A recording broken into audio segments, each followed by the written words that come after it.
Hello students, welcome to class 10th economics. Economics आपका पहला chapter जो है वो डेवलपमेंट है। डेवलपमेंट के बारे में हम लोग पढ़ रहे हैं। तो what is called development? Development is a process that creates growth, process, positive change और the addition of physical PHYSICAL, comma economic, comma environmental, वातावरण जिसको कहते हैं, comma social and demographic components. अब आइए एक एक चीज़ को यहाँ पे जानते हैं। डेवलपमेंट एक प्रोसेस होता है। जैसे कि आपके सब्जेक्ट में आपका क्या डेवलपमेंट रहा, क्लास 9 से 10th में क्या डेवलपमेंट रहा। जैसे कि आपका मान लीजिए मेनली 5 सब्जेक्ट्स है आपका। इन 5 सब्जेक्ट्स में आपका ओवरऑल क्या रहा ग्रोथ, मतलब कि पांचों सब्जेक्ट में आपका 70% एबव है कि 80% एबव है। ऐसा तो नहीं किसी में 35 36 है और किसी में 96 आपका आउट ऑफ 190 है। तो डेवलपमेंट का मतलब होता है कि सब हर एक सब्जेक्ट में आपका बेहतर होना। उसी तरह से डेवलपमेंट का एक किसी देश को लेकर के, किसी नेशन के लिए, किसी भी सोसाइटी के लिए, किसी भी इंडिविजुअल के लिए अलग अलग मतलब होता है। लेकिन यहाँ पे इकोनॉमिक्स और डेवलपमेंट का एक अलग मतलब होता है, वो हम लोग पढ़ रहे हैं कि प्रोसेस होता है जो ग्रोथ को क्रिएट करता है। डेवलपमेंट का हिंदी होता है विकास। ग्रोथ का मतलब ही विकास होता है, लेकिन ग्रोथ का मतलब वृद्धि होता है, इंक्रीमेंट होता है, इंक्रीज करना। प्रोसेस एक प्रोसेसिंग, किसी चीज़ को प्रोसेस करके, जैसे इनपुट जो होता है उसको प्रोसेस करके आउटपुट हम बनाते हैं। उसी तरह से यहाँ पे प्रोसेस। पॉजिटिव चेंज, चेंज कैसा हो, निगेटिव नहीं हो, इम्पैक्ट नेगेटिव नहीं हो, नेगेटिव इम्पैक्ट ना हो बल्कि पॉजिटिव इम्पैक्ट हो, मतलब आपका पहले से बेहतर स्थिति हो, है ना।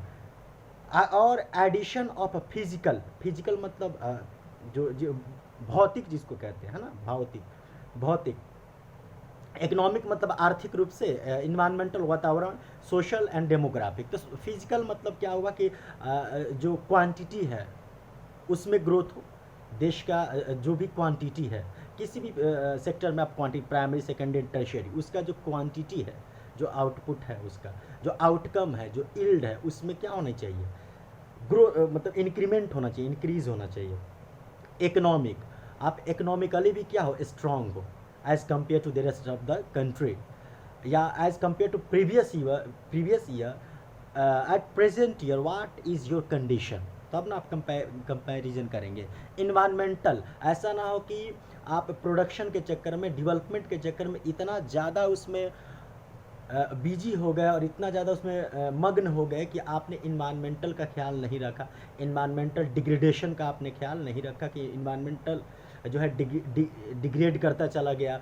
आपने डिफॉरेस्टेशन किया, जितने भी नेचुरल रिसोर्सेस है आपने उसको एक्सप्लॉइट किया, आपने उसे एक तरह से बर्बाद करके और डेवलपमेंट करना। तो फिर आपने इन्वायरमेंट के, आप इको फ्रेंडली नहीं काम करा, आप इन्वायरमेंट फ्रेंडली काम नहीं कर रहे हैं। तो डेवलपमेंट का मतलब ये भी होता है कि आप डेवलपमेंट तो करें, आप इम्प्रूवमेंट करें, इंक्रीज होना चाहिए देश के आउटपुट में, इनकम में, लेकिन not at the cost of environmental degradation.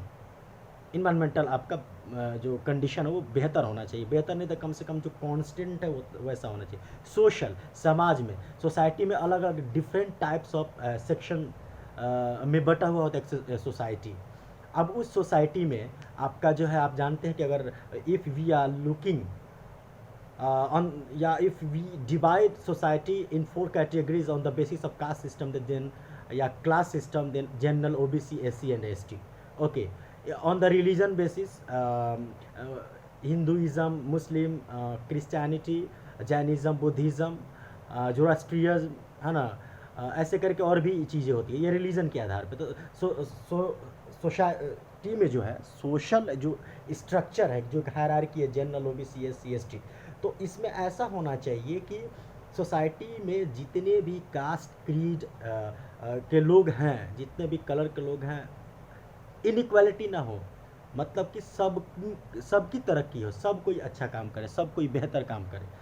इस बात का बिल्कुल ही ख्याल रखा जाए कि समाज में, यानी कि सोशल इक्वालिटी मेंटेन रहे। समाज के जो निचले पायदान पे जो लोग हैं, जो ग्रास रूट पे हैं, जो कि लोएस्ट लेवल पे हैं, उनका अपलिफ्टमेंट कैसे हो, उनकी भी तरक्की कैसे हो, उनके जो स्टैंडर्ड ऑफ लिविंग वो कह सकते हो। डेमोग्राफिक कंपोनेंट्स, डेमोग्राफिक जो होता है DEMOGRAPHIC, डेमोग्राफिक का मतलब होता है study of population is called demography. मतलब कि पॉपुलेशन का भी ध्यान रखना है कि पॉपुलेशन आपका अगर इंक्रीज़ कर रहा है तो वह पॉपुलेशन जो है आप कैसे उसको इकोनॉमिक पॉइंट ऑफ व्यू से इम्पोर्टेंट करेंगे, इम्पोर्टेंट जो होगा सिग्निफिकेंट कैसे होगा। तो मतलब क्या है, आप लोगों को एजुकेट करेंगे, लोगों का हेल्थ मेंटेन करेंगे, फिर लोगों को जो है आप ट्रेनिंग देंगे, फिर वो स्किल्ड होगा तो वो अब जा कर के ह्यूमन रिसोर्सेस, वो ह्यूमन कैपिटल हो गया। जैसे ही कोई चीज़ कैपिटल का रूप लेता है तो वह उसका रेट ऑफ रिटर्न हाई होता है, वह इनकम कहीं ना कहीं जनरेट आपको करके देगा। अब एक शब्द आता है ग्रोथ। तो ग्रोथ का मतलब होता है इंक्रीज करना, राइज करना, बढ़ना, प्रोग्रेस, तरक्की करना, एडवांस मतलब पहले से और बेहतर। जैसे कि बोलते हैं कि इंडिया पहले से अब एडवांस्ड कंट्री हो गई है in terms of technology, education, health sector. Okay, उसके बाद यहाँ पे आता है ग्रोथ का कि growth is refers to the या growth refers to the increase in the real output of the country. Real output मतलब मेन हमारा सही मायने में हमारा आउटपुट, देश का जो है प्रोडक्शन जो है, आउटकम जो है, यील्ड जो है तीनों सेक्टर से वह बढ़ रहा है कि नहीं, रियल मायने में बढ़ रहा है कि नहीं, in a particular interval of time, किसी खास इंटरवल ऑफ टाइम या stretch of time. Interval of time मतलब स्ट्रेच ऑफ टाइम और पीरियड ऑफ टाइम। कहने का मतलब है कि ग्रोथ क्या है, तो increase in the real output of the country in a particular period of time, किसी खास समय, मान लीजिए 2019-20, 2018-19, 2010-11 ऐसे करके। तो उस खास एक पर्टिकुलर ईयर में आप लोग को फाइनेंशियल ईयर हम पढ़ाए हैं, बजट ईयर जिसको कहते हैं, फाइनेंशियल ईयर पढ़ाए थे 1 अप्रैल से लेकर के 31 मार्च तक हमने बताया था। तो उस एक साल में कितना आउटपुट बढ़ा, इसकी बात ये करता है।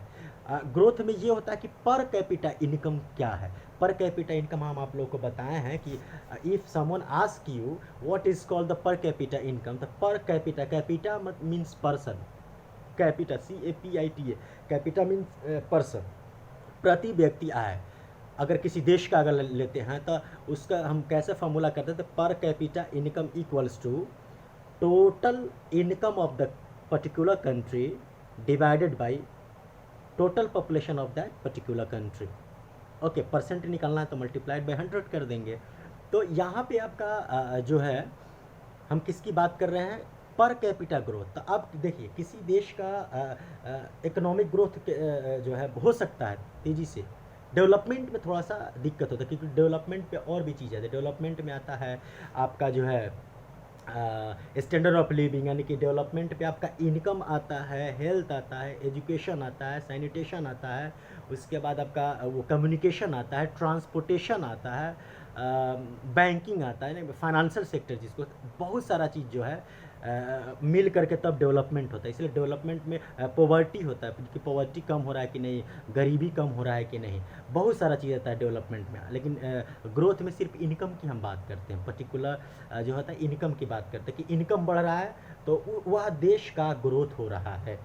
ठीक है, ये कहा जाता है। जीडीपी ग्रोथ भी हम लोग कहते हैं। जीडीपी आप लोगों को बताए थे कि जीडीपी का क्या डेफिनेशन था कि the market value of all the final goods and services produced in a country in a particular year, in a financial year. एक साल के अंदर किसी देश में तीनों सेक्टर में कुल मिलाकर के कितना प्रोडक्शन हुआ और उस प्रोडक्शन का उस साल क्या मार्केट प्राइस रहा। मार्केट प्राइस उसका एस्टिमेट करके, टोटल एग्रीगेट करके हम एक एस्टिमेट कर लेते, इवैल्यूएट कर लेते हैं कि इसका हम इस बार इंडियन इकोनॉमी 5 ट्रिलियन है कि 2 ट्रिलियन है कि 3 ट्रिलियन डॉलर है, क्या है ये हम लोग को पता चल जाता है। अब आता है डेवलपमेंट का। अगेन आप समझिए कि increase in the level of production in an economy along, मतलब कि देश का जो लेवल ऑफ प्रोडक्शन है तीनों सेक्टर में, primary sector, secondary sector and tertiary sector, तीनों सेक्टर्स में आपको पता है कि there are only 2 types of things produced in an economy, goods and services. तो अब यहाँ पे है कि primary sectors and secondary sectors में प्राइमरी एंड सेकेंडरी सेक्टर जो है उसमें किस चीज़ का प्रोडक्शन होता है, गुड्स का, एंड टर्शियरी सेक्टर में सर्विसेज का होता है। That's why tertiary sector is also known as the service sector. Okay, तो यहाँ कह रहा है कि लेवल ऑफ प्रोडक्शन तो बढ़े, जब प्रोडक्शन आपका बढ़ेगा, आउटपुट आपका पहले से ज़्यादा होगा, तो आप उसको मार्केट में ज़्यादा अमाउंट में बेचेंगे, मतलब आपके पास पहले से ज़्यादा अमाउंट है तो पहले से ज़्यादा पैसा आपके पास आएगा ना, तो आपके पास आएगा मतलब कि the whole country will be on the path of growth, वह विकास, वो ग्रोथ के रास्ते पे होगा। उसके साथ साथ ये तो होना, लेवल ऑफ प्रोडक्शन भी होना चाहिए, उसके साथ साथ एनरिचमेंट यानी कि progressiveness of standard of living, लोगों का जीवन स्तर भी बेहतर होना चाहिए। स्टैंडर्ड ऑफ लिविंग में मेनली 3 चीज़ आता है, पहला एजुकेशन होता है ना, उसके बाद हेल्थ होता है, और तीसरा होता है लॉन्जिविटी। उसी लॉन्जिविटी को आप लोगों को हमने कहा था कि life expectancy at birth. Standard of living में mainly 3 things, standard of living includes या indicated by या measured by mainly 3 things. There are 3 main important players, agents, indicators, है ना, to evaluate या to measure standard of living। तो standard of living पहला education. Education में क्या है कि लोग कितना जो जिसको लिटरेसी कहते हैं, कितना लिटरेसी है, कितने लोग पढ़े लिखे हैं, ठीक है। एजुकेशन का लेवल क्या है, कितने percent, how much percent of या how many percentage of people are literate amongst the whole population of the country। Okay, तो ये हो गया। दूसरा में आता है हेल्थ।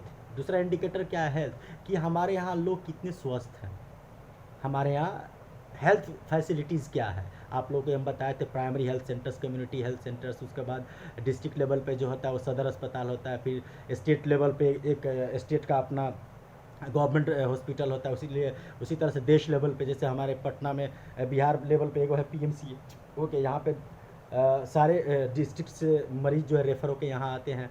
फिर दिल्ली में जो मेन है वो एम्स है, अब उसका ब्रांच अलग अलग खुल रहा है। इस तरह से हायरार्की है। तो हेल्थ भी आपका हेल्दी भी होना चाहिए, एजुकेशन और हेल्थ। और तीसरा आपका है लॉन्जिविटी। लॉन्जेविटी LONGEVITY, लॉन्जेविटी को ही हम लोग कहते हैं life expectancy of at birth. Life expectancy at birth, कि जन्म जब लेते हैं तो आप एक अनुमानतः एक अमूमन कितने साल तक जिंदा रहते। तो हमारे यहाँ कुछ 2011 सेंसस के हिसाब से कुछ 65 ईयर प्लस है, 65-68 ईयर है। मेल और फीमेल का अलग अलग होता है, कि हमारे यहाँ ऑन एन एवरेज इतना साल तक लोग 65 ईयर्स तक लोग यहाँ पे जीता है। कहीं पे 70 ईयर्स तक है, मतलब जो डेवलप्ड कंट्री वहाँ 70 ईयर्स है, कहीं 75 है, कहीं 84 है।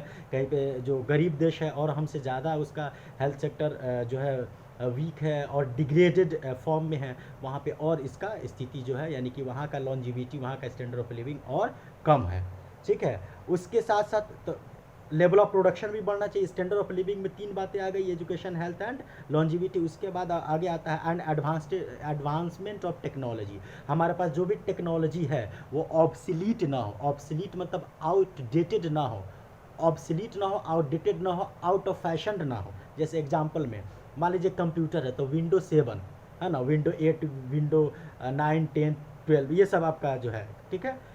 अब मान लीजिए कोई विंडो 3 ही चला रहा है या विंडो 8 ही चला रहा है और विंडो 12 या विंडो 13 लॉन्च हो चुका है।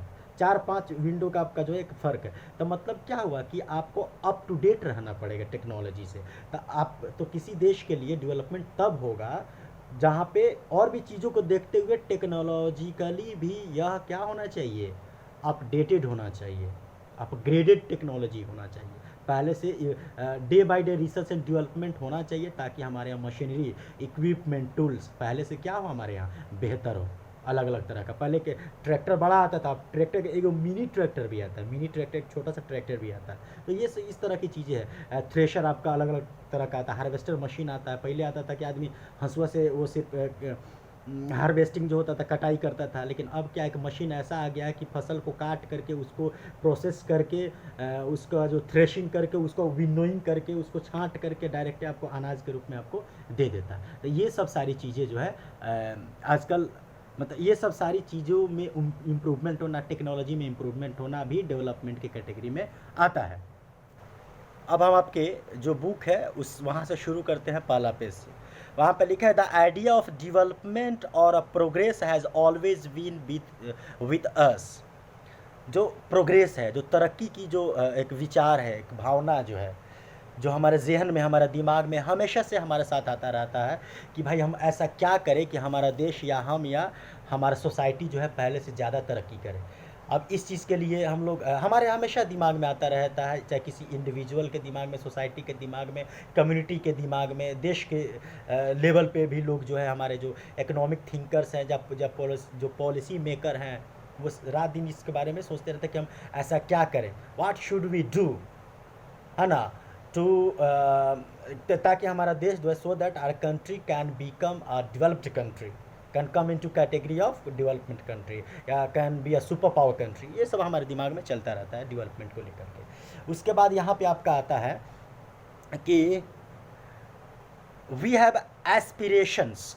एस्पिरेशंस मतलब होता है डिज़ायर, इच्छा, वांट्स, लक्ष्य भी होता है एस्पिरेशंस और डिजायर्स। यहाँ लिखा हुआ इच्छा, about what we would like to do and how we would like to live. हमारे मन में ऐसा जो है आता रहता है कि हमको जो है what we would like to do, हम आखिर करना क्या चाहते हैं, हमें पसंद क्या है, हमारी पसंद क्या है, और how we like to live, और हम रहना कैसे चाहते हैं, हमारी पसंद क्या है, क्या हम अपने पसंद के हिसाब से रहना चाहते हैं, क्या हमें अपनी ज़रूरत की सारी चीज़ें हमें मिल जाती हैं, ये सब सारी बातें यहाँ पे कंसीडर है। Similarly we have ideas about what a country should be like. उसी तरह से जिस तरह से an individual think about his own, या कहिए कि हिज एक उसको क्या कहेंगे कि जिस तरह से एक व्यक्ति अपने अच्छाई के बारे में, अपने हित के बारे में, अपने सेल्फ सफिशिएंसी के बारे में, अपने सेल्फ डिपेंडेंट के बारे में सोचता है, उसी तरह से देश के बारे में भी लोग सोचता है। ठीक है, तो यहाँ पे आपका कह रहा है का कि what are the essential things that we require. अब सवाल ये है कि मतलब to be a develop country, how many things are essential, necessitate, कितनी चीज़ों की ज़रूरत पड़ती है, कितने तरह के हथकंडों की ज़रूरत पड़ती है कि ताकि देश एक तरक्की कर सके। तो कह रहा है क्या कि इसेंशियल थिंग्स, वो कौन कौन सी ज़रूरी चीज़ें हैं जो अगर हम करें तो हम तरक्की कर सकते हैं, हम भी डेवलप्ड कंट्री के कैटेगरी में आ सकते हैं, या हमारा भी डेवलपमेंट प्रोग्रेस इंक्रीमेंट हो सकता है। Can life be better for all, क्या जीवन सबके लिए बेहतर नहीं हो सकता है, क्या सबकी स्टैंडर्ड ऑफ लिविंग बेहतर नहीं हो सकती है, हो सकती है। How should people live together, लोग कैसे एक साथ रहें, कोई भेदभाव ना हो, कोई रिलीजन के आधार पे, कास्ट के आधार पे, क्रीड के आधार पे, कलर के आधार पे, सेक्स के आधार पे, किसी भी आधार पे जो है लोगों के बीच में कोई भेदभाव ना हो। क्या हम सभी एक साथ नहीं रह सकते हैं, क्या हम सभी यूनाइट होकर नहीं रह सकते हैं, ये बात यहाँ पे कह रहा है, आपसे पूछ रहा है कि how should people live together, आपसे पूछ रहा है कि कैसे हम सभी, कैसे लोग आपस में मिलजुल कर के एक साथ रहें या रहना चाहिए, है ना। उसके बाद कह रहा है का can there be more equality, अभी जो समानता है, इक्वालिटी है, क्या इक्वालिटी अभी से भी बेहतर हो सकती है। अभी इक्वालिटी है लेकिन इतनी भी नहीं है, आप देख रहे हैं कि देश में जो इक्वालिटी है लेकिन अभी भी इक्वालिटी नहीं है। इक्वालिटी नहीं है मतलब एजुकेशन के आधार पे कोई बहुत पढ़ा लिखा है, कोई बिल्कुल इलिटरेट है। अभी भी इंडिया का लगभग ऑलमोस्ट 30% पीपल जो है इलिटरेट हैं। तो कहें 30% इंडिया का पॉपुलेशन मतलब हो जाता है लगभग वो कुछ 40-45 crore people are illiterate in India. Still गरीबी हमारे यहाँ ज़्यादा है, कोई बहुत अमीर है ना, हमारे यहाँ एक बिलीनियर्स की संख्या बहुत है, मिलीनियर्स की संख्या बहुत है, और गरीब भी बहुत है। मुंबई वगैरह में देख लीजिए, अचानक से आपको बहुत बड़ी बड़ी इमारतें मिलेंगी, या बगल में झुग्गी झोपड़ी वगैरह मिलेंगी। आप ही के पटना शहर में देख सकते हैं, और भी बहुत जगह पे आप उसका एग्जाम्पल ले सकते हैं। तो इक्वालिटी होनी चाहिए, मतलब अमीरी और गरीबी में भेदभाव कम होनी चाहिए, असमानताओं को ख़त्म करना चाहिए, है ना। धर्म के आधार पे, कास्ट के आधार पे जो हम लड़ते हैं, वो न लड़ के हम यूनाइट होकर के और एक साथ मिल कर के देश की तरक्की के लिए या अपनी तरक्की के लिए काम करते हैं। अगर हम अपने तरक्की के लिए काम करते हैं, हम सभी अपने फैमिली को देखते हैं, हमारा सोसाइटी खुशहाल होगा तो देश खुशहाल होगा, ये यहाँ पे कह रहा है। Development involves thinking about this questions. तो अब कह रहा है कि ये जो आपसे अभी 4-5 जो क्वेश्चन का किया गया है, अगर आपके मन में इस तरह का क्वेश्चन आ रहा है तो आप डेवलपमेंट के बारे में सोच रहे हैं, ठीक है। नहीं आपका जो है बताया जा रहा है। फिर आगे वो कह रहा है का कि नेक्स्ट क्लास में आपको जो है इस चीज़ के बारे में ज़्यादा आपको बताया जाएगा। पॉलिटिकल साइंस के यहाँ पर लिखा है कि हिस्ट्री और पॉलिटिकल साइंस में भी कुछ चीज़ें आपको जो है डेवलपमेंट के बारे में बताई जा रही होंगी या बताई जाएंगी, ठीक है। यहाँ पे जो पिक्चर दिया है पहला पेज में कि without me they can not develop, in this system I can not develop, यहाँ पे वो दिया हुआ है ना। आप लोग याद कीजिए कि एक वक्त में जो है व्हील पहिया का आविष्कार नहीं हुआ था, आग का आविष्कार नहीं था, है ना। एक पहिया का आविष्कार होने की वजह से, रोलिंग की वजह से किसी ने कहा कि अरे पहिया, फिर पहिया बनाया, बैलगाड़ी, है ना, जाने क्या क्या चीज़ें बनी। तो उसकी वजह से देखिए ट्रांसपोर्टेशन सिस्टम कितना बेहतर हुआ। और ट्रांसपोर्टेशन में क्या हुआ, एक जगह से दूसरे जगह हम सामान लेकर के आते जाते रहते हैं।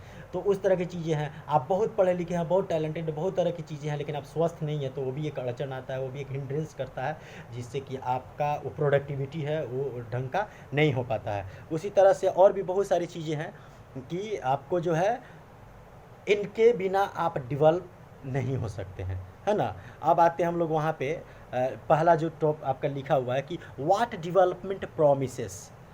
आखिर जो डेवलपमेंट है वो आपसे क्या वादा करता है ना। Different people different goals. आपको पता है कि there is a proverb in English, many heads many minds. जितने नर उतने बुद्धि। जितने भी लोग हैं सबके, everyone has special power of thinking, understanding level. सबका सब, एवरीवन इज़ क्रिएटिव। सब अपना एक एक सोचता रहता है। सबके दिमाग में एक अलग आइडिया होता है, एक विचार होता है, क्रिएटिविटी होती है कि वो तरक्की कर सकता है उस आइडिया पे काम कर करके। तो हर यहाँ पे लिखा है कि हर एक व्यक्ति का अपना अपना अलग अलग जो है लक्ष्य होता है।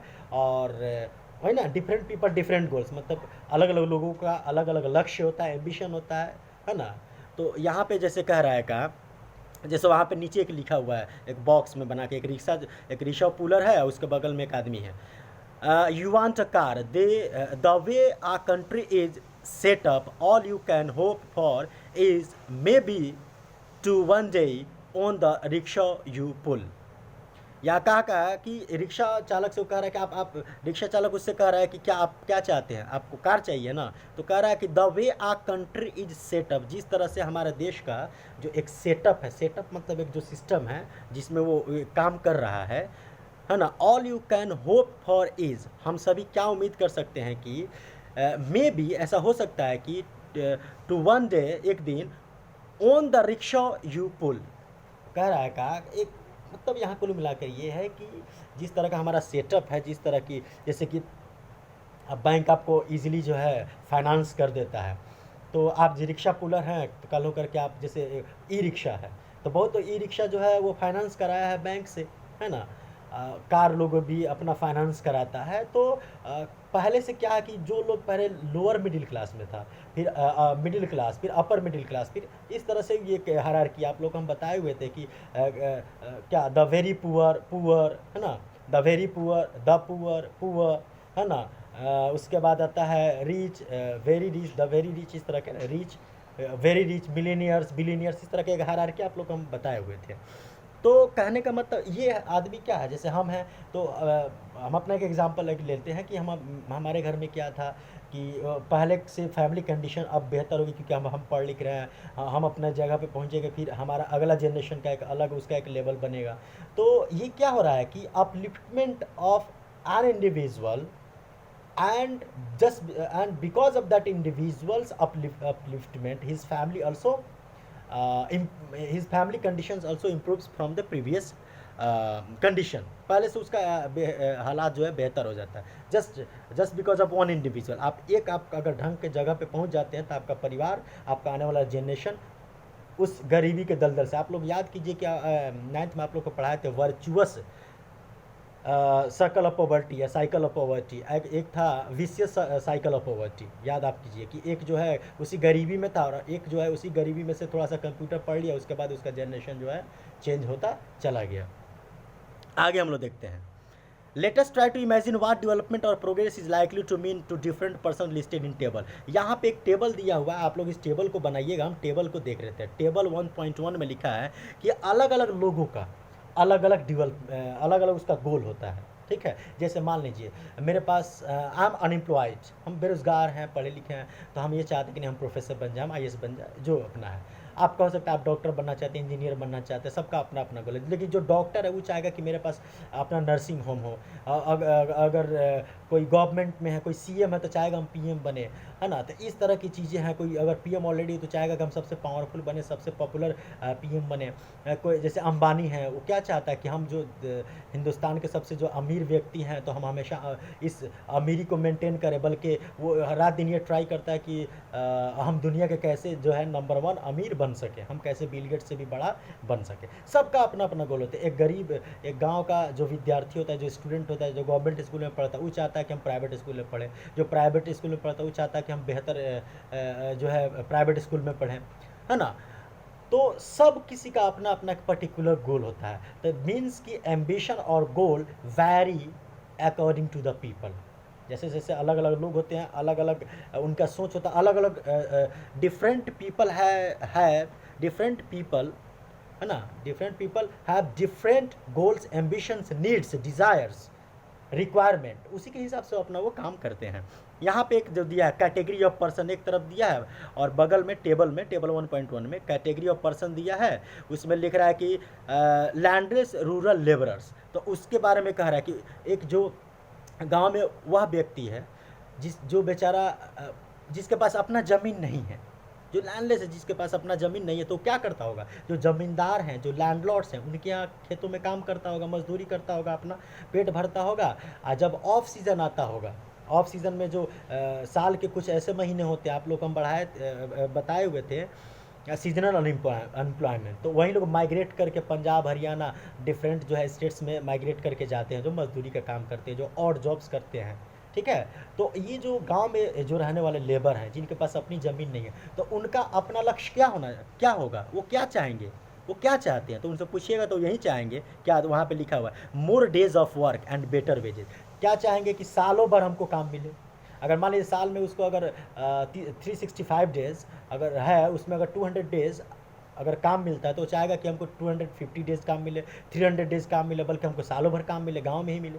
आई बात समझ में? और मजदूरी जो है, वेजेज जो है, वो बेहतर चाहेगा। बेहतर है मतलब क्या हुआ कि कम से कम इतना वो मजदूरी चाहेगा, इनकम चाहेगा, जिससे कि वो सर्वाइव कर सके, मतलब वो अपने फैमिली का भरण पोषण कर सके, और कुछ पैसे वो अपने फ्यूचर कॉन्टिजेंसी के लिए, अनफॉर्सिन सिचुएशन से निपटने के लिए, इमरजेंसी के लिए कुछ पैसा सेव करके रखेगा। अगर बेटी है तो उसकी शादी के लिए कुछ पैसा वो सेव करके रखेगा, ज्वेलरी बना के रखेगा। मतलब कुल मिलाकर के क्या है कि वो चाहेगा कि हमको ज़्यादा से ज़्यादा दिन तक काम मिले, एक साल में हमको जो है, साल में हमको नंबर ऑफ डेज जो है वर्क का वो ज़्यादा मिले, और हमको मजदूरी जो है, मान लीजिए पिछले साल 350 था, इस साल 400 मिले, 500 मिले, अगले साल 600, 700, इस तरह से वो क्या चाहेगा? Increment in his wages, salary, है ना। सैलरी तो नहीं बोलेंगे चूँकि अनस्किल्ड लेबर है, तो वेजेज, मजदूरी। और क्या चाहता है कि local school is able to provide quality education for their children. और उनके बच्चे, चूँकि वो गरीब है, उनके बच्चे क्या होता है, वो गवर्नमेंट स्कूल में पढ़ते हैं, क्योंकि उतना पैसा नहीं है कि वो कॉन्वेंट में भेज सके, प्राइवेट स्कूल में भेज सके। तो वो लोग क्या करते हैं, वो यही चाहते हैं कि हमारे बच्चे जो गवर्नमेंट स्कूल में जाते हैं और वहाँ पे जो टीचर्स हैं उनकी क्वालिटी बेहतर हो। यानी कि जो भी टीचर है जिस भी सब्जेक्ट का, उसको उस सब्जेक्ट में महारत हासिल हो, वो उसके अंदर उतनी टैलेंट हो कि वो हमारे बच्चों को अच्छे से एजुकेट कर सके, हमारे बच्चों का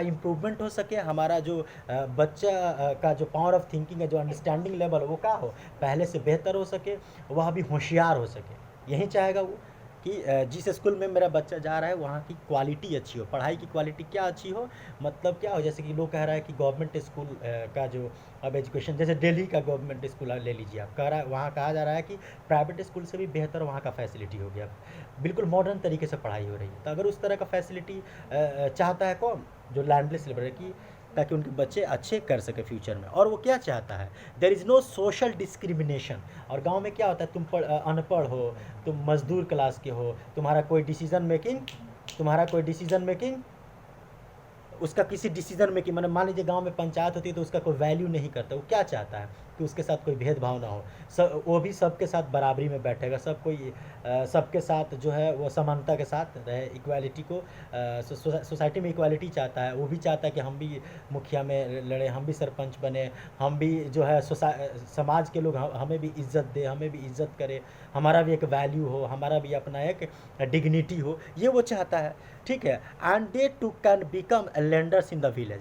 और क्या चाहता है, they can become leaders in the village. और वो ये भी चाहता है कि वह भी गांव का एक दिन नेता बने, मतलब मुखिया बने, सरपंच बने, यानी कि वह भी पीपल्स रिप्रेजेंटेटिव बने, वह भी एक दिन जो है पॉलिटिकल क्या बन सके, राइवल बन सके, वह भी एक इलेक्शन जीत सके। वो यही चाहता है कि लैंडलेस लेबर का इतना है। उसी तरह से दूसरा आपका उसमें प्रॉस्पेरस फार्मर्स फ्रॉम पंजाब। अब पंजाब में जो भी किसान हैं उनके बच्चे जो हैं वो विदेश में पढ़ते हैं, फॉरेन में पढ़ते हैं। पंजाब अक्सर जाइएगा, पंजाब का मोस्ट ऑफ जो है मेजॉरिटी ऑफ पीपल वहाँ के लोग जो है पढ़े लिखे वो कनाडा में रहते हैं। तो मतलब क्या है कि वहाँ का जो किसान है जो ऑलरेडी प्रॉस्पेरस है, उसकी सारी ज़रूरत की ऑलमोस्ट सारी चीज़ें वो ईजिली अफोर्ड कर सकता है, खरीद सकता है। अब उसका क्या एम्बिशन होगा, तो ये चाहेगा कि अश्योर्ड, क्या सुनिश्चित करना, अश्योर्ड मतलब सुनिश्चित करना, a high family income through high support prices for their crops. तो अब वो ये चाहेगा, आप लोग का मिनिमम सपोर्ट प्राइस पढ़ाए थे, तो मिनिमम सपोर्ट प्राइस किसके लिए था, जो क्रॉप होता है अलग अलग खरीफ और रबी सीजन में सबके लिए अलग अलग मिनिमम सपोर्ट प्राइस तय हुआ था। एमएसपी हम पढ़ाए हुए थे, उसको आप लोग एक बार देख लीजिएगा। तो वो ये चाहेगा कि जो पिछले साल पर क्विंटल एमएसपी मान लीजिए कि 1500 था, 1500 पर क्विंटल था, वो क्या चाहेगा कि इस साल 1700 हो, 1800 हो, 2000 पर क्विंटल हो। वो यही ना चाहे कि एमएसपी उसको ज़्यादा मिले, कि जो भी वो, ताकि एमएसपी अगर उस ज़्यादा होगा तो पहले से उसको ज़्यादा पर क्विंटल पैसा मिलेगा, तो ओवरऑल उसका इनकम क्या होगा, बहुत ज़्यादा बढ़ेगा। ठीक है, उसके क्रॉप्स है ना, फसल जो है उसका, and through hard working and cheap labour. और वो क्या चाहेगा कि उसके यहाँ जो भी लेबर हैं, जो भी मजदूर काम करें, वह एक तो जैसे हमारे यहाँ क्राइटेरिया कि 8 घंटा नहीं काम, 8 घंटा ज़्यादा आप नहीं काम करेंगे, उससे ज़्यादा काम करेंगे तो आपको ओवर टाइम का उसको एक्स्ट्रा पैसा देना होगा। तो वो क्या चाहेगा कि हमारे यहाँ जो भी मजदूर काम करे वो 8 घंटे के बजाय 10 घंटा 12 घंटा काम करे, और एक्स्ट्रा का पैसा भी ना लें, और दूसरा में मजदूरी क्या हो, कम से कम लें। अगर वह यही ना लेबर से चाहेगा कि उसके यहाँ जो भी लेबर काम करे वो ज़्यादा से मतलब अधिक आवर्स दे, ज़्यादा घंटों तक काम करे, और मजदूरी जो है वो कम से कम चार्ज करे। तो इन टोटलिटी क्या होगा कि उसका कॉस्ट ऑफ प्रोडक्शन कम होगा, उत्पादन लागत कम होगा। मिनिमम सपोर्ट प्राइस ज़्यादा है, तो मिनिमम सपोर्ट प्राइस ज़्यादा, उसका लागत कम है, तो बीच का जो डिफरेंस होगा वहीं उसका मुनाफा होगा, प्रॉफिट होगा, जो कि ज़्यादा होगा। They should be able to settle their children abroad. और इसीलिए वो क्या चाहते हैं कि हमारे बच्चे अब यहाँ ना पढ़े, बल्कि विदेश में जो है वहाँ पढ़ लिख कर वहीं पे सेटल हो जाए, वहीं पे वो रह जाए। तो ये चीज़ था। उसी तरह से आपका वो 3-4 बॉक्स खाली है, उसको आप लोग कोशिश कीजिएगा। अब कह रहे वैसा किसान, farmers who depend only on a rain for growing crops. वैसा किसान जो कि अपने फसल के लिए जो पानी चाहिए, जो इरिगेशन चाहिए, वो किस पे डिपेंड है, बारिश के पानी पे, मानसून पे डिपेंडेंट। तो वो क्या चाहेगा कि उसके एरिया में कैनाल सिस्टम बने, कैनाल नहर बने, ताकि नहर से पानी ला करके खेतों को सिंचाई कर सके। बोरवेल हो, है ना, बोरिंग, है ना, डगवेल, हम बताया था कि गड्ढा एक बड़ा सा कुआं की तरह खोद देता है, और जब बारिश होती है तो पानी स्टोर हो जाता है, फिर वहाँ से पानी निकाल कर अपने खेतों में सिंचाई करता है। एगो ट्यूबवेल्स होता है, वो यही ना चाहेगा, पॉन्ड्स हो, है ना, पोखरा बड़ा सा हो, तालाब जो है बड़ा बड़ा हो, ताकि वो वहाँ से जब भी ज़रूरत पड़े पानी निकाल के वो ये कर सके। जो पंप सेट है, जो पंप सेट में जो डीजल है, डीजल पे सब्सिडी चाहता है, फर्टिलाइज़र से वो उस पर वो सब्सिडी चाहता है। एक किसान तो यही ना चाहेगा कि अगर इरिगेशन फैसिलिटी नहीं है तो वो उसके यहाँ अधिक से अधिक इरिगेशन फैसिलिटी हो, फसल को समय पे पानी मिलेगा, पैदावार अच्छी होगी, तो उसका इनकम बढ़ेगा। उसके बाद आता है rural woman from a land owning family. गांव में ऐसे परिवार हैं जो लैंड ओनिंग फैमिली, मतलब ज़मींदार परिवार की जो महिलाएं हैं, वो क्या चाहती हैं, वो ये चाहती हैं कि उनके घर के जो भी डिसीज़न हो उसमें उन महिलाओं से भी का भी पार्टिसिपेशन हो, उनसे भी पूछा जाए, है ना, हर एक बात उनसे भी पूछा जाए। वो क्या चाहेंगे कि हमको भी मौका मिले सोसाइटी में आगे बढ़ने का, हमें भी तरक्की करने का मौका मिले, है ना। महिला यही चाहेगी कि जितना हक मर्दों को दिया गया है, मेल को मिला है, उतना ही फीमेल को भी मिलना चाहिए हर एक फील्ड में। वो यही ना चाहेगी, क्योंकि उसके पास ऑलरेडी पढ़ी लिखी है, सब चीज़ है, लेकिन उसको मौका अपॉर्चुनिटी नहीं मिल रहा है, तो क्या चाहेगी कि हम उनको भी अपॉर्चुनिटी मिले, ताकि वो भी बाहर घर से बाहर निकले और वो भी तरक्की कर सके, अपने लाइफ को जो है इंजॉय कर सके, अपने लाइफ को ढंग से जी सके। उसी तरह से आता है अर्बन अनएम्प्लॉयड यूथ। अब जो शहर में, वह लोग जो शहर में हैं और युवा हैं, मतलब यंग है, एबव 15 ईयर्स एज है, जो वर्किंग एज में है ना, जो जवान हैं और लेकिन वो बेरोज़गार है, वो क्या चाहेंगे कि शहर में अधिक से अधिक फैक्ट्री हो, कल कारखाने हो, इंडस्ट्री हो, नहीं, अपॉर्चुनिटी उनको ज़्यादा मिले, ट्रेनिंग ज़्यादा मिले सरकार की तरफ से, ताकि उनको ईजिली क्या मिल सके, काम मिल सके, क्या मिल सके, उन्हें काम मिल सके, उन्हें रोज़गार मिल सके। तो उनका पहला मुद्दा क्या होना चाहिए कि हमको रोज़गार मिलेगा, हमको रोज़गार चाहिए। तो उस रोज़गार को पाने के लिए जितने भी तरह की चीज़ों की ज़रूरत होती है या होगी, वो उन सारी ज़रूरतों के लिए किससे डिमांड करेगा, सरकार से, या फिर, है ना। तो उसका तरक्की उसी में है, उसका ये गोल होता है कि नहीं, हमको क्या चाहिए, रोज़गार चाहिए। ओके। उसी तरह से a boy from a rich urban family, शहर में एक जो बच्चा है, एक जो लड़का है, जो रिच अर्बन फैमिली, जो ऑलरेडी वो अमीर घर से आता है, उसका क्या गोल हो सकता है, वो यही ना, उसका गोल हो सकता है हम फॉरेन में पढ़ें, हम एमबीए करें तो फॉरेन से करें, डॉक्टर बने तो फॉरेन से बने, इंजीनियरिंग करें तो फॉरेन से करें। ये चीज़ होता है उसका। कुछ भी होगा तो वो चाहेगा कि हम जो है बेस्ट से बेस्ट काम करें हम, है ना। उसका ये हो सकता है। A girl from a rich urban family, अब शहर में जो अमीर लोग हैं, उस अमीर घराने से लड़का का क्या एम्बिशन, तो वो हमें अभी कुछ एग्जांपल दी। उसी तरह से लड़की का क्या होगा, वो यहाँ पे दिया हुआ है। वो क्या चाहेगी लड़की जो ऑलरेडी अमीर घराने से आती है, she gets as much freedom as her brother. वो क्या चाहेगी कि जितनी आज़ादी, जितनी लिबर्टी उसके भाई को मिल रहा है, उतनी ही लिबर्टी, उतनी ही अपॉर्चुनिटी जो है हमें भी मिले। अगर मेरे भाई अगर घर का काम नहीं करे तो हम भी नहीं करेंगे, है ना। अगर मेरा भाई अगर अच्छा स्कूल में पढ़ा तो हम भी अच्छा स्कूल में पढ़े। तो मतलब क्या चाहेगी कि वह भी, वो ये नहीं चाहेगी कि भाई और बहन में क्या हो, भेदभाव, कभी नहीं चाहेगी, है ना। And is able to decide what she wants to do in life. जिस तरह से एक अर्बन फैमिली में, जो रिच फैमिली में, एक लड़का डिसाइड, उसको छोड़ दिया जाता है, इंडिपेंडेंट कर दिया जाता है कि जो तुम्हारा मन है वो पढ़ो लिखो, जो करना है तुम कर सकते हो। उसी तरह से एक लड़की उस घर की यही चाहेगी कि हमको भी इतनी आज़ादी मिले, अपॉर्चुनिटी मिले कि हम अपने मन का, हम अपने हिसाब से, हम अपने तरक्की, अपने जीवन के बारे में, अपने लाइफ के बारे में हम खुद डिसीजन लें, न कि आप लोग लें। वो यही चाहेगी। उसके बाद she is able to pursue her studies abroad, और वो भी चाहेगी, क्योंकि क्या होता है कि लोग जो है, अब छोटे शहरों के लोग या मेट्रोपॉलिटन सिटी जो, वो नहीं बच्चों को विदेश भेजते हैं, बोलते हैं कि बच्चे बिगड़ जाएंगे, लड़का को भेज देंगे, लड़की को नहीं भेजना चाहते। तो वो लड़की क्या चाहेगी, वो यही चाहती है कि हमें भी विदेश में पढ़ने का मौका मिले। इस तरह से एक और है, an Adivasi from Narmada valley. Narmada valley का एक आदिवासी है, उसके लिए क्या तरक्की का साधन हो सकता है, वो यही चाहेगा कि हमारा जो भी वैली है वह सुरक्षित हो, ढंग का हो। वहाँ पे आदिवासी ये चाहेंगे कि जो जहाँ पे हम रहते हैं, हमारा रहने का जो एक जो घर हमारा अच्छा हो, हमारे खाने पीने की व्यवस्था जो भी है वो सही हो, हमारे लाइफ में कोई इंटरफेयर ना करें, हम अपनी जीवन, अपने एक जो दुनिया है उसमें हम मगन रहें, हमें कोई डिस्टर्ब ना करें, है ना। और भी चीज़ें हैं, आप लोग देख सकते हो। दो बॉक्स और खाली है, उसमें अपने से और दो चीज़ उसमें फिल करके, और उसका क्या गोल हो सकता है इमेजिन करके आप लोग उसको कीजिएगा, है ना। अब हम टेबल के ऊपर में वो जो दिया हुआ है कि व्हाट आर देयर एस्पिरेशंस, अभी हम देखें कि एक तरफ अलग अलग तरह का लोग, हम देखें किस किस तरह का लोग था आपके टेबल 1.1 में, और अलग अलग तरह के लोग, अलग अलग तरह का उनका लक्ष्य था, गोल था, डिज़ायर, इच्छा था, ठीक है। उसी में वो कह रहा है कि do all this persons have the same notion of development और प्रोग्रेस। नोशन, NOTION, नोशन मतलब आइडिया, विचार। तो कह रहा है क्या कि अभी जो आप टेबल में जो पढ़े हैं, क्या उस टेबल के हिसाब से क्या सभी लोगों का डेवलपमेंट का जो एक तरह से उन लोगों ने इनडायरेक्टली डिफाइन जो किया है डेवलपमेंट को, जो एक गोल को, जो डिज़ायर को, उन सब लोगों ने अपना एक इच्छा जाहिर जो किया है, मतलब वो इनडायरेक्टली ये बता रहे कि डेवलपमेंट, मेरे लिए डेवलपमेंट का मतलब ये है। जैसे नर्मदा वैली वाला जो आदिवासी, उसका अलग है। एक अर्बन एरिया की जो रिच फैमिली से जो गर्ल्स है, उसका अपना डेवलपमेंट का है है ना। लोग बोलता है ना कि अगर हमको ये काम करने को आज़ादी मिल जाए तो वहीं मेरा डेवलपमेंट है। तो यहाँ पे हम देखें कि सब लोगों का अलग अलग डेफिनेशन, अलग अलग विचार, अलग अलग आइडियोलॉजी है, अलग अलग नोशन है डेवलपमेंट का, प्रोग्रेस का। सब कोई कह रहा है कि अगर मेरे साथ अगर ऐसा हो जाए तो हम मेरा प्रोग्रेस हो जाएगा। जैसे कि किसान एक कह रहा है कि अगर मेरे यहाँ कैनाल की सुविधा हो जाए, अगर हमारे इरिगेशन की फैसिलिटी हो जाए तो हमारा फसल अच्छा होगा, तो हमारा प्रोग्रेस तो सही हो जाएगा, हमारा डेवलपमेंट उसी में है।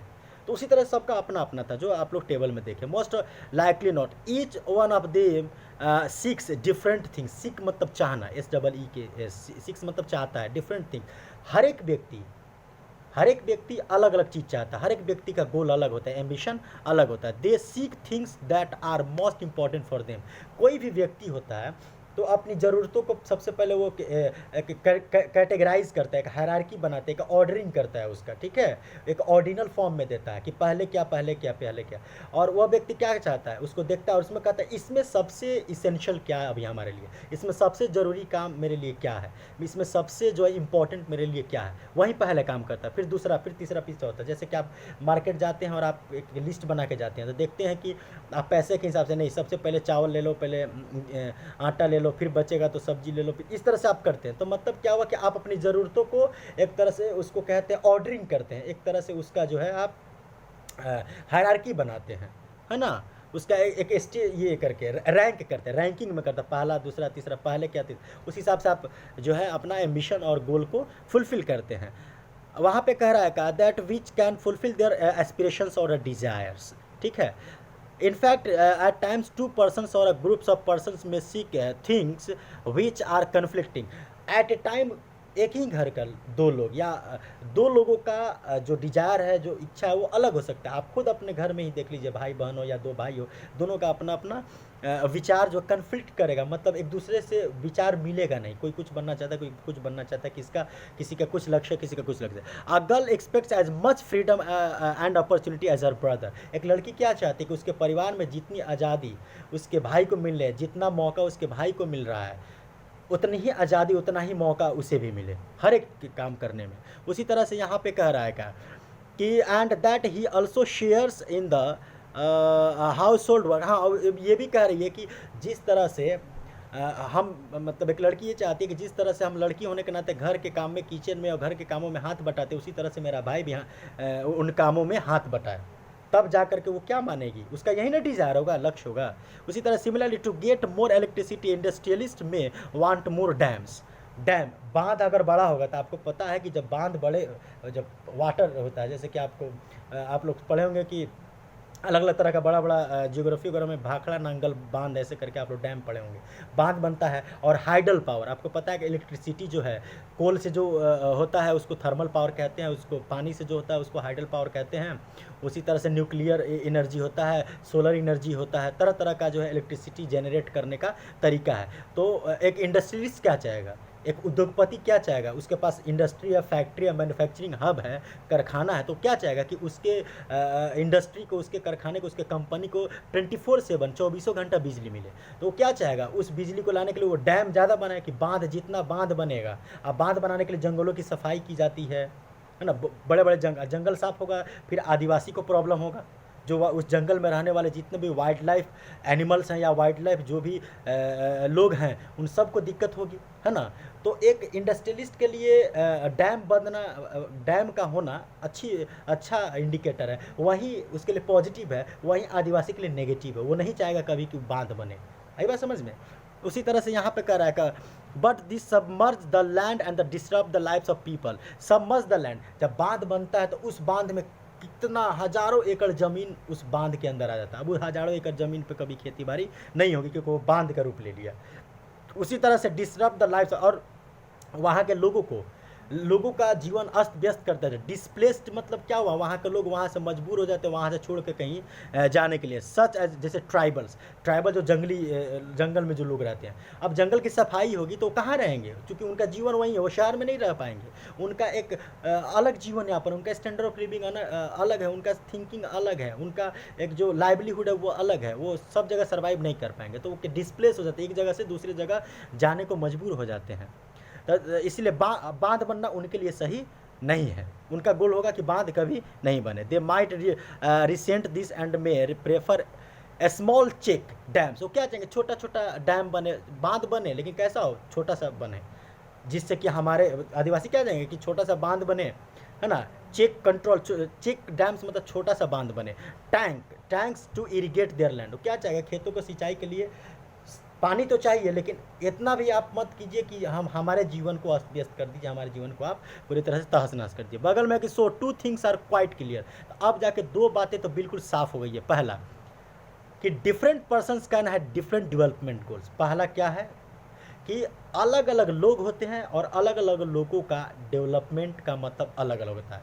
Many heads many mind. सब लोगों की अलग अलग, मैंने हर एक व्यक्ति की अपनी अलग अलग ज़रूरतें हैं, और उन ज़रूरतों को पूरा करने के लिए उनके पास अलग अलग संसाधन चाहिए। तो मतलब कि अलग अलग लोग होते हैं, अलग अलग उनका गोल्स होता है, डिज़ायर्स होता है, लक्ष्य होता है। डेवलपमेंट का सबके लिए डेवलपमेंट अलग अलग होता है, सबके लिए डेवलपमेंट अलग अलग होता है, जो भी हम लोग टेबल में देखे हुए हैं। और दूसरी बात यह है कि what may be development for one may not be development for the other. हाँ, डेवलपमेंट जरूरी नहीं कि एक के लिए अगर डेवलपमेंट है तो दूसरे के लिए भी डेवलपमेंट हो, ऐसा नहीं है।